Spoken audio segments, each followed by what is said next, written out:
Bismillahirrahmanirrahim. I am Dr. Muazzam Manzoor, and now we are going to start off our discussion with crossing over. First of all, let's talk about the definition of crossing over. Crossing over is an exchange of segments between non-sister chromatids of homologous chromosomes during meiosis. Non-sister chromatids वो meiosis के दौरान अपने जो segments को exchange करते हैं, इसको हम बोलते हैं this is the crossing over, right. याद रखिएगा कि नॉन सिस्टर क्रोमाटिड्स ये वो क्रोमाटिड्स हैं जो कि एक ही होमोलोगस पेयर के अंदर रहते हुए डिफरेंट सेंट्रोमियर से जुड़े हैं। फॉर एग्जांपल से हमारे पास ये एक क्रोमोसोम है और ये इसका दूसरा होमोलॉग है, तो ये एक होमोलोगस पेयर ऑफ क्रोमोसोम्स है। अब ये वाला जो पेयर है, ऑफ कोर्स इसने डुप्लीकेट होना है before entering into the cell division. तो अब इसे अगर मियोसिस अंडरगो करनी है सेल ने, तो उससे पहले इसका जो डीएनए वो रेप्लिकेट होगा, उसके नतीजे में ये जो क्रोमाटिड्स हैं डुप्लीकेट हो जाएंगे। So here we have got the duplicated chromatids. अब ये एक ही पेयर ऑफ क्रोमोसोम्स है। अब ये जो दोनों क्रोमाटिड्स हैं ये सिस्टर क्रोमाटिड्स हैं जो कि एक ही सेंट्रोमियर से जुड़े हैं। ये दोनों भी सिस्टर क्रोमाटिड्स हैं, जबकि ये जो क्रोमाटिड्स हैं आपस में ये नॉन सिस्टर क्रोमाटिड्स हैं।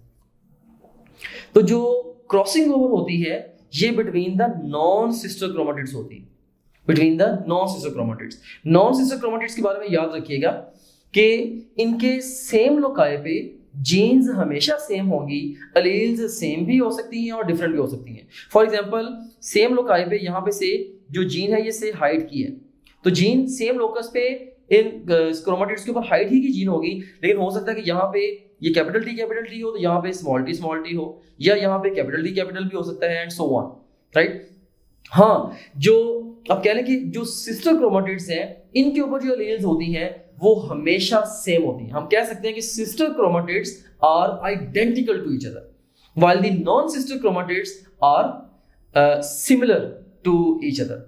जो सिस्टर क्रोमाटिड्स हैं ये बिल्कुल 100% एक जैसे होते हैं, और सिस्टर क्रोमाटिड्स जो नॉन सिस्टर क्रोमाटिड्स हैं ये सिमिलर होते हैं। इसकी रीजन ये है कि सिस्टर क्रोमाटिड्स पे सेम लोकाई पे जीन्स भी सेम होती हैं, एलील्स भी सेम होती हैं, जबकि नॉन सिस्टर क्रोमाटिड्स के हवाले से सेम लोकाई पे जीन्स तो सेम होंगी, एलील्स सेम भी हो सकती हैं और डिफरेंट भी हो सकती हैं। तो क्रॉसिंग ओवर क्या है बेसिकली, ये आप कह लें कि नॉन सिस्टर क्रोमाटिड्स के दरमियान जो एक्सचेंज इन सेगमेंट्स है, दिस इज क्रॉसिंग ओवर। अब इंपैक्ट क्रॉसिंग ओवर का क्या होता है on the length genes, right. इसके लिए आपको ऑफ कोर्स जीन लिंकेज को भी अंडरस्टैंड करना पड़ेगा।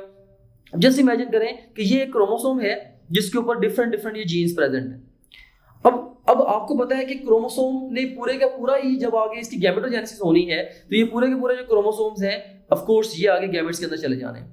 अब एक क्रोमोसोम के ऊपर जितने भी जीन्स प्रेजेंट होंगी वो सारी की सारी उस गैमेट के अंदर इकट्ठी जानी है, तो they are all physically linked to each other. हम कह सकते हैं कि the genes which are present on a particular chromosome they are all physically linked to each other, क्योंकि जब भी उन्होंने मूव करना उन्होंने इकट्ठे ही मूव करना, राइट। तो अब जो क्रॉसिंग ओवर है इसका लिंक जीन्स के ऊपर क्या इंपैक्ट होगा।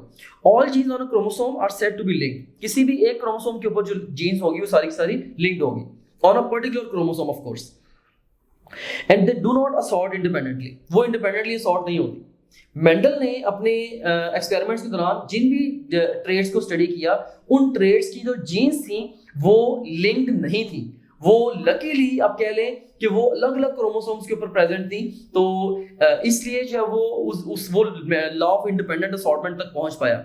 लेकिन जो अदरवाइज आप कह सकते हैं कि जो जीन्स है ये जो लिंक जीन्स है ये इंडिपेंडेंटली असॉर्ट नहीं होती, राइट। सो और इससे होता क्या है कि जो अनएक्सपेक्टेड फिनोटाइपिक रेशियोज आपको मिलती हैं, जैसे कि मेंडल को 9:3:1 की रेशियोज मिली थी, तो अगर जीन्स जो लिंक जीन्स होंगी तो उसके लिए फिर आपको डिफरेंट फिनोटाइपिक रेशियोज मिलती हैं, राइट। सो लिंक जीन्स, सो अगर आपसे ये पूछा जाए कि Mendel law of independent assortment की लिमिटेशन कौन सी है, तो इसका आंसर क्या है, लिंक जीन्स। कि link genes are not assorted independently. एक तो ये एमसीक्यू इंपॉर्टेंट हो सकता है, राइट, कि लिंक जीन्स जो है ये they don't obey the Mendel's law of independent assortment.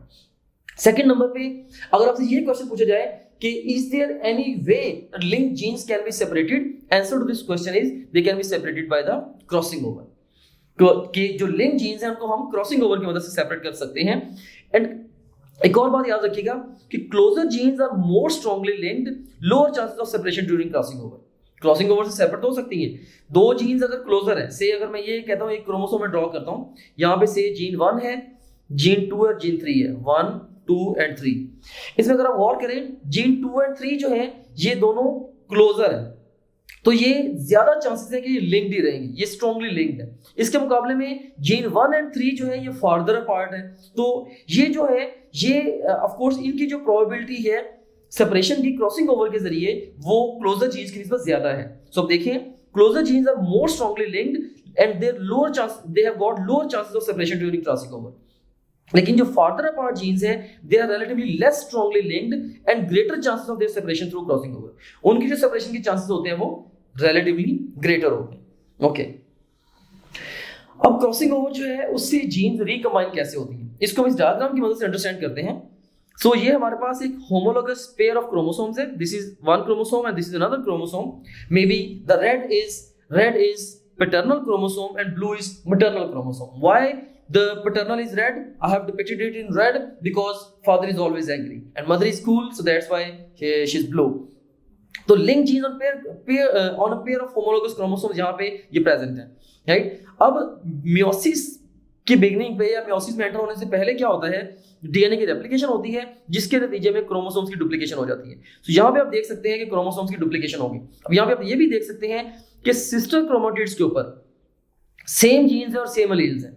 Non sister chromatids के ऊपर जीन्स तो सेम है लेकिन एलील्स यहाँ पे डिफरेंट नजर आ रही हैं। सेम भी हो सकती है लेकिन यहाँ पे डिफरेंट नजर आ रही हैं। अब homologous chromosomes undergo synapses and crossing over occur between adjacent chromatids. अब आपको पता है कि मियोसिस का जो प्रोसेस है, मियोसिस लाइक मियोटिक डिवीजन, इसको डिटेल से आप लोगों ने स्टडी किया हुआ है। तो उसमें हमने ये डिस्कस किया था कि प्रोफेज 1 में जाइगोटीन के अंदर क्या होता है कि जो पेयरिंग होती है क्रोमोसोम्स की सिनेप्सिस होती है, उसके नतीजे में अल्टीमेटली फिर क्रॉसिंग ओवर होती है, प्लाज्मेटा फॉर्मेशन वगैरह होती है, द पैकेटिन एटसेट्रा। तो बहरहाल सिंपली आप ये कह लें कि प्रोफेज 1 के अंदर क्या होगा कि जो एडजेसेंट क्रोमेटिड्स हैं वो एक दूसरे के साथ जो पार्ट्स हैं उनको वो एक्सचेंज करते हैं, राइट।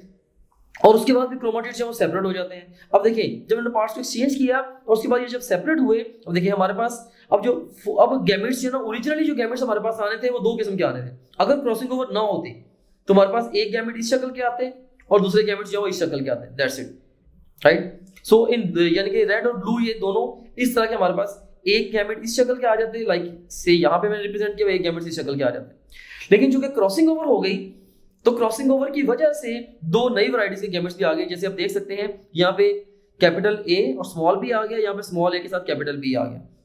ये नॉन पेरेंटल कॉम्बिनेशन के गैमेट्स हैं। सो हमारे पास 4 काइंड्स ऑफ गैमेट्स वो आ गए।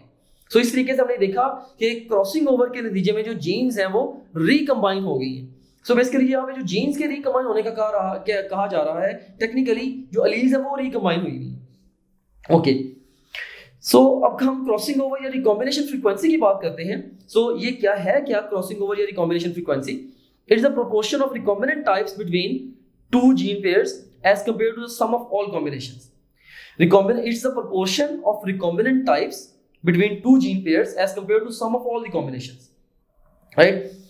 तो इसमें आप देखें कि इसका फॉर्मूला भी नीचे गिवन है कि रिकॉम्बिनेशन फ्रीक्वेंसी जो है ये रिकॉम्बिनेशन टाइप्स उनका सम, उसको हम डिवाइड करेंगे with sum of all the combinations और मल्टीप्लाई करेंगे 100 के साथ, तो ये हमारे पास क्रॉसओवर या रिकॉम्बिनेशन फ्रीक्वेंसी आ जाएगी। तो recombination frequency between 2 linked genes can be calculated by back crossing the heterozygote to homozygous double recessive. हम रिकॉम्बिनेशन किसी भी 2 लिंक जीन्स के दरमियान रिकॉम्बिनेशन फ्रीक्वेंसी को हम कैसे कैलकुलेट करते हैं? हम हेटेरोजाइगोट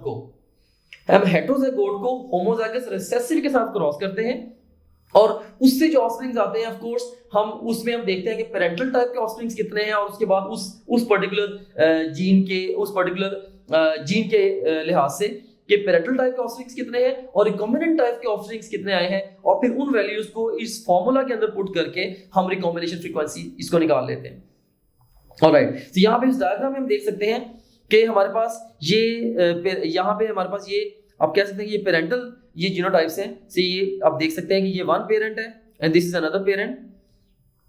तो इसमें अगर आप देखें कि जो आपके पास जो गैमेट्स आ रहे हैं इस पर्टिकुलर इंडिविजुअल के अंदर, इस पर्टिकुलर इंडिविजुअल के अंदर ये जो गैमेट्स आ रहे हैं, मे बी ये किसी एक, ये ओवरऑल चाहिए एक होमोलोगस पेयर ऑफ क्रोमोसोम्स को शो किया जा रहा है यहाँ पे, राइट। ये एक होमोलोगस पेयर ऑफ क्रोमोसोम्स है, ये दूसरा एक होमोलोगस पेयर ऑफ क्रोमोसोम्स है। तो यहाँ पे आप देख सकते हैं कि ए और बी एलील्स, इन दोनों के लिहाज से ये जो इंडिविजुअल है ये हेटेरोजाइगस है। इसके मुकाबले में ये जो इंडिविजुअल है ये ए और बी दोनों एलील्स के लिहाज से ये होमोजाइगस है। तो जो हेटेरोजाइगस है उसका जब हम क्रॉस कराते हैं with the homozygous recessive, right, heterozygous individual का जब हम क्रॉस कराते हैं विद द होमोजाइगस रिसेसिव, तो उससे जो ऑफस्प्रिंग्स आते हैं उन ऑफस्प्रिंग्स की वैल्यूज को, उनके काउंट को हम फॉर्मूला में जो हमने अभी स्टडी किया पुट करके कैलकुलेट कर लेते हैं क्रॉस ओवर या रिकॉम्बिनेशन फ्रीक्वेंसी। तो यहाँ पे आप ये देखें कि ये जो इंडिविजुअल है से ये जो इंडिविजुअल है इसके अंदर जो गैमेट्स आए हैं, यहाँ पे ये जो गैमेट आया है कैपिटल ए कैपिटल बी और स्मॉल ए स्मॉल बी, ये तो पेरेंट के अंदर भी ये दोनों तरह के गैमेट्स प्रेजेंट, ये दोनों तरह के कॉम्बिनेशंस प्रेजेंट है। लेकिन फिर आप ये देखें कैपिटल ए के साथ स्मॉल बी और स्मॉल ए के साथ कैपिटल बी, ये जो दो किस्म के जो गैमेट्स आए हैं, राइट, इस पर्टिकुलर जीन के लिहाज से ये रिकॉम्बिनेंट टाइप्स हैं, राइट। ये पेरेंट के अंदर नहीं थी, लेकिन इस पेरेंट के अंदर जब मियोसिस हुई और उस मियोसिस के दौरान जब सिनेप्सिस हुई और क्रॉसिंग ओवर हुई, उसके नतीजे में ये हमारे पास रिकॉम्बिनेंट टाइप्स आ गई। अब उसके मुकाबले में अगर ये होमोजाइगस रिसेसिव अगर इंडिविजुअल है, ऑफ कोर्स इसके अंदर तो ऑलरेडी एलील्स दोनों तरफ सेम है, इसके अंदर वो कॉन्सेप्ट नहीं है। अब इसमें आप देखिए कि अब ये जो चार तरह के गैमेट्स हैं, सो हम ये कह सकते हैं कि ये जो हेटेरोजाइगस इंडिविजुअल है इसने चार तरह के गैमेट्स प्रोड्यूस किए हैं और होमोजाइगस इंडिविजुअल ने जस्ट एक ही किस्म के गैमेट को प्रोड्यूस किया है। सो ये एक गैमेट इधर आ गया और जो हेटेरोजाइगस इंडिविजुअल की चार तरह के गैमेट्स 1 2 3 एंड 4 ये यहाँ पे आ गए।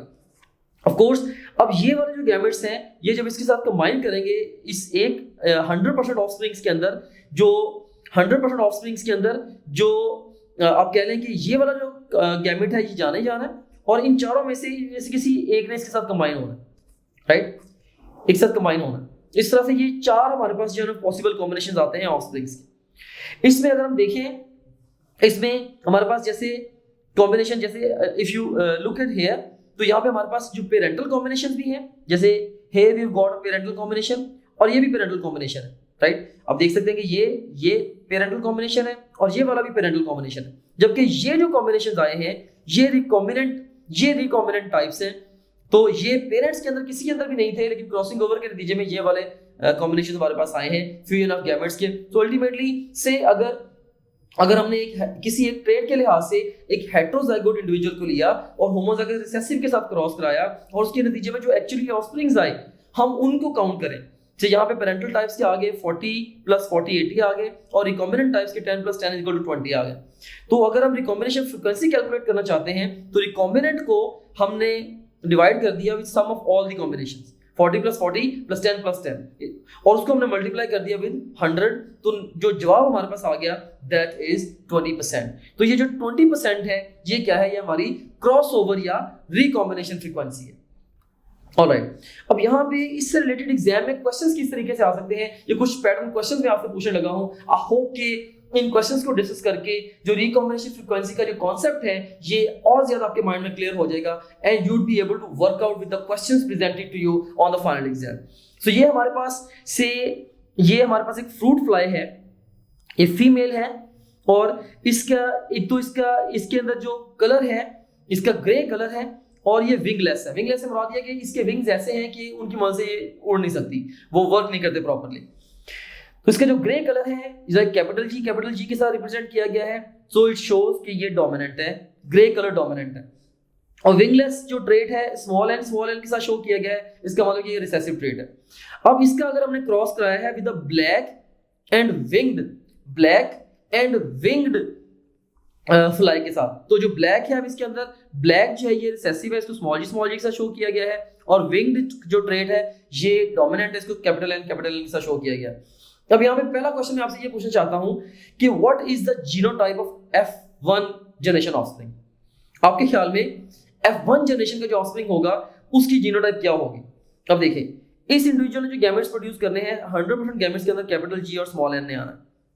इस इंडिविजुअल ने जो गैमेट प्रोड्यूस करने हैं उसके अंदर स्मॉल g और कैपिटल n ने आना है। तो जब दोनों तरफ के गैमेट्स जो फ्यूज होंगे तो capital G small g capital N और स्मॉल n ये वाला कॉम्बिनेशन हमारे पास बनेगा। सो इसका जो बेस्ट रिस्पॉन्स है वो भी यही है। आप देख सकते हैं कि 100% gametes capital G small N के साथ आए, इस केस में स्मॉल जी और कैपिटल एन के साथ आए 100%, राइट। तो F1 की जो जीनोटाइप आई वो हमारे पास capital G, small G, capital N और स्मॉल एन आ गए। Okay, let's move on to the next question. अब देखिए, when we mate an F1 generation female with a homozygous recessive male, अब इनके केस में अगर F1 जनरेशन की जो फीमेल है उसका क्रॉस करवाते हैं with the homozygous recessive male, we obtain 2000 offsprings, से 2000 ऑफस्प्रिंग्स आ गए। F1 जनरेशन की फीमेल का क्रॉस किसके साथ कराया है? होमोजाइगस रिसेसिव मेल के साथ, और आया क्या है जी? 2000 ऑफस्प्रिंग्स आए। If the two traits are linked, अगर दोनों ट्रेट्स लिंक्ड हैं and no crossing over took place, और हम ये अज्यूम कर लें कि कोई क्रॉसिंग ओवर नहीं हुई, what will be the expected distribution of F2 offsprings? अब इनके जो F2 ऑफस्प्रिंग्स होंगे उनकी एक्सपेक्टेड डिस्ट्रीब्यूशन क्या होगी? अब देखिए, F1 जनरेशन की जो फीमेल है capital G, small G, capital N, small N, यही है ना F1 जनरेशन की फीमेल, जैसे अभी हमने डिस्कस किया, और इसका जब क्रॉस कराया with the homozygous recessive male, right, जैसे कि small G, small N and small N, right, यही तो वो क्रॉस है जिसके नतीजे में हम रिकॉम्बिनेशन फ्रीक्वेंसी फाइंड आउट कर रहे थे। हमने यही पढ़ा था ना कि फिनोटाइप के हमने ओवरऑल जो है वो किसी भी ट्रेट को लेके हमने लाइक क्या कहना है कि जो हेटेरोजाइगस इंडिविजुअल है या फिनोटाइपिकली डोमिनेंट और हेटेरोजाइगस इंडिविजुअल है, राइट, उसको हमने क्रॉस करवाना है with the homozygous recessive one. तो वही हम कर रहे हैं just to find the recombination frequency as well. बहरहाल अब यहाँ पे पूछा क्या गया है कि अगर जीन्स लिंक्ड भी हैं, ये जो जीन्स हैं से ग्रे और विंगलेस, ये दो ट्रेट्स हैं, अलग अलग ट्रेट्स हैं, ग्रे कलर उनका और से जो विंग नहीं है, दो अलग अलग ट्रेट है, लेकिन इनकी जो एलील्स हैं वो सेम क्रोमोसोम पे प्रेजेंट हैं, हम कहते हैं ये जीन्स हैं सेम क्रोमोसोम पे प्रेजेंट हैं, हम कहते हैं इसलिए ये आपस में लिंक्ड ट्रेट्स हैं। अगर हम ये अज्यूम कर लें कि दोनों ट्रेट्स आपस में लिंक्ड हैं और दोनों ट्रेट्स आपस में लिंक्ड हैं और क्रॉसिंग ओवर नहीं हुई, तो ऑफस्प्रिंग्स के अंदर F2 ऑफस्प्रिंग्स के अंदर जो डिस्ट्रीब्यूशन होगी वो क्या होगी? अब इसमें खुद देख लेते हैं। क्या देखें, F1 जनरेशन की जो फीमेल है capital G, small G, capital N, small N, जबकि जो मेल है वो small G, small N, small N. अब जब इन दोनों को क्रॉस कराया, आप देखिए इसमें फीमेल ने जो गैमेट प्रोड्यूस किए कैपिटल जी और स्मॉल एन के साथ प्रोड्यूस किए 50% प्रोड्यूस किए with small G and capital N, जबकि जो मेल है इसने सारे के सारे गैमेट्स जो है small G and small N के साथ प्रोड्यूस किए। तो अब देखें कि इसका मतलब ये होगा कि जब ये वाले गैमेट इसके साथ मिलेंगे capital G, small N and small G, small N, इससे क्या हमारे पास कॉम्बिनेशन आएगा? इससे हमारे पास ग्रे और विंगलेस फ्लाइज आएंगे। जबकि ये वाला जब इसके साथ मिलेगा, ये वाले गैमेट्स इसके साथ जब मिलेंगे तो इससे हमारे पास क्या आएगा? इससे हमारे पास जो है वो ब्लैक और विंग्ड आएंगी, small G, capital N and small N, black और विंग फ्लाइज आएंगी। देखिए 50% हमारे पास यहाँ पे ये जो गैमेट्स हैं 50% ये हैं, 50% ये हैं। इसका मतलब ये हुआ कि जो 50% हमारे पास अगर क्रॉसिंग ओवर नहीं हुई, अगर कोई रिकॉम्बिनेशन नहीं हुई, तो हमारे पास अगर 2000 ऑफस्प्रिंग्स आए हैं इस क्रॉस के अंदर, उनमें से 1000 जो है वो ग्रे विंगलेस होंगे और 1000 जो है वो ब्लैक विंग्ड होंगे। तो ये तो है एक अजम्पशन की बेस में मैंने कैलकुलेट कराया, ठीक है, कि आपने ये वाला क्रॉस करवाया, आपने F1 जनरेशन, ये वाला जो क्रॉस है इसकी जो F1 जनरेशन आई, F1 जनरेशन की फीमेल का आपने क्रॉस करवाया with the phenotypically recessive and homozygous recessive, of course by default जो फिनोटाइपिकली रिसेसिव है, होमोजाइगस रिसेसिव है वो, उसके साथ आपने क्रॉस करवाया।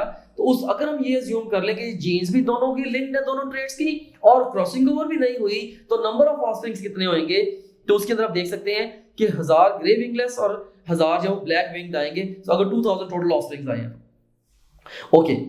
लेकिन आप देखें कि यहाँ पे फर्ज करें कि इसी क्रॉस के अंदर अगर हम गौर करें कि से अगर हम कहते हैं कि अगर एक्चुअल F2 डिस्ट्रीब्यूशन है, अगर जो एक्चुअल F2 डिस्ट्रीब्यूशन है इस क्रॉस के अंदर, ये वाला जो क्रॉस है इसके अंदर, ये तो ये पेरेंटल जनरेशन है ना, ये P1 है फर्ज करें, ये F1 है, राइट, और उसके बाद फिर इससे अगर उसके बाद अगर हमारे पास से ये F1 है और F1 के बाद ये वाली जो जनरेशन आई, ये हमने F2 को हम कैलकुलेट कर रहे थे हाइपोथेटिकली।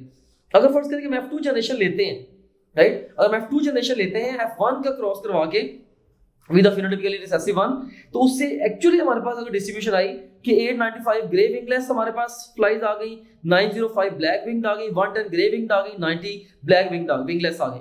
इसमें देखें कि ग्रे विंगलेस और ब्लैक विंग्ड ये दो कॉम्बिनेशंस हैं जो कि पेरेंटल है, ये पेरेंट्स में भी प्रेजेंट थे, लेकिन जो ग्रे विंग्ड और ब्लैक विंगलेस आ गई, ये रिकॉम्बिनेंट है, ये कॉम्बिनेशन से आई, ठीक है। अब क्वेश्चन क्या है, what is the recombination frequency between two genes. अब अगर आपको एक्चुअली दे दिया गया है, ये एक एग्जाम का क्वेश्चन फॉर्मेट हो सकता है कि आपको बता दिया भाई ये दो इंडिविजुअल्स का क्रॉस कराया है, इससे आगे ये वाले ऑफस्प्रिंग्स आए F2 जनरेशन के अंदर, तो अब आप रिकॉम्बिनेशन फ्रीक्वेंसी कैलकुलेट कर लें। तो अगर आपको ये नंबर्स गिवन है और रिकॉम्बिनेशन फ्रीक्वेंसी आपने कैलकुलेट करनी है, तो आप कैसे करेंगे, राइट। और इसके अलावा what is the distance between the recombination unit, और इनके जो रिकॉम्बिनेशन यूनिट्स का डिस्टेंस है वो कितना होगा, ये भी आप कैलकुलेट करें। इसमें आप देखिए कि रिकॉम्बिनेशन फ्रीक्वेंसी का फॉर्मूला क्या है, recombination types divided by sum of all recombinations multiplied by 100। तो रिकॉम्बिनेशन टाइप्स आप देखिए, इसमें रिकॉम्बिनेशन 110 और 90 यही है ना, तो 110 प्लस 90 डिवाइड बाय 2000। इसको अगर आप कैलकुलेट करेंगे तो इसका आंसर निकलेगा अल्टीमेटली, अगर आप इसको कैलकुलेट करेंगे और 100 इस फॉर्मूला के अंदर इन वैल्यूज को पुट कर देंगे, अल्टीमेटली आप 100 के साथ मल्टीप्लाई भी कर देंगे, तो 10% आप देखेंगे कि यू विल फाइंड आउट कि 10% जो है वो रिकम्बाइंड है। जो 10% जो ऑफस्प्रिंग्स आए हैं वो technically they are recombined, right. So अगर ये रिकॉम्बिनेशन फ्रीक्वेंसीज की क्या बनी, वो बनी 10%। अब नेक्स्ट जो क्वेश्चन है हमारे पास, इस क्वेश्चन का जो दूसरा हिस्सा है, what is the distance in the recombination units, इसको हम डिस्कस करते हैं after discussing the next slide. अब देखें, the recombination frequency is directly proportional to the distance between linked genes loci. जो रिकॉम्बिनेशन फ्रीक्वेंसी है वो डायरेक्टली प्रोपोर्शनल है to the distance between linked genes loci, यानी कि डिस्टेंस जितना ज्यादा होगा रिकॉम्बिनेशन फ्रीक्वेंसी उतना ही ज्यादा होगी। दो लिंक्ड जीन्स के दरमियान डिस्टेंस जितना ज्यादा, उनकी रिकॉम्बिनेशन फ्रीक्वेंसी उतनी ज्यादा, और दो लिंक जीन्स के दरमियान डिस्टेंस जितना कम, उनकी रिकॉम्बिनेशन फ्रीक्वेंसी उतनी कम। सो हम कह सकते हैं कि रिकॉम्बिनेशन फ्रीक्वेंसी जो है, recombination frequency this is directly proportional to distance between two alleles, two linked genes, sorry, right. So its recombinant frequency is directly proportional to distance between the loci of two linked genes, okay. And genes can be mapped on chromosome on the basis of their recombination frequencies. हम उनकी recombination frequencies की base पे हम genes को map भी कर सकते हैं। If 1% recombination frequency is equal to 1 unit map, हम 1% recombination frequency को 1 unit map distance के ऊपर रखें, the two linked genes A and B with a 20% recombination frequency must be 20 units apart. तो अगर मैं आपसे ये कहता हूं कि अगर 1% recombination frequency है ना, तो हम एक क्रोमोसोम का अगर मैप बनाते हैं उनके जीन्स के डिफरेंट लोकाई का आपस में डिस्टेंस का, अगर रिकॉम्बिनेशन फ्रीक्वेंसी 1% है, हम कहते हैं 1% अगर रिकॉम्बिनेशन फ्रीक्वेंसी है, इसका मतलब ये है कि बिल्कुल ही पास है वो जो पर्टिकुलर जीन्स है उनके लोकाई, तो वो 1 यूनिट मैप के डिस्टेंस के ऊपर।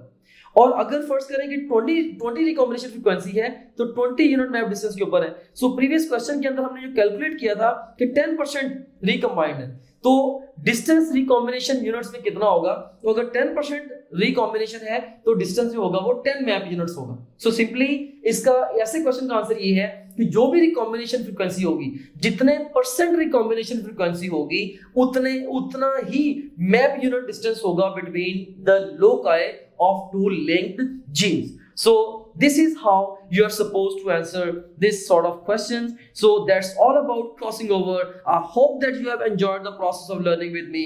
Thank you very much. May Allah bless you. Hope to see you soon with another subsection. Don't join any traditional academy. National aptitude की तैयारी के लिए ट्रेडिशनल एकेडमी ज्वाइन ना करें।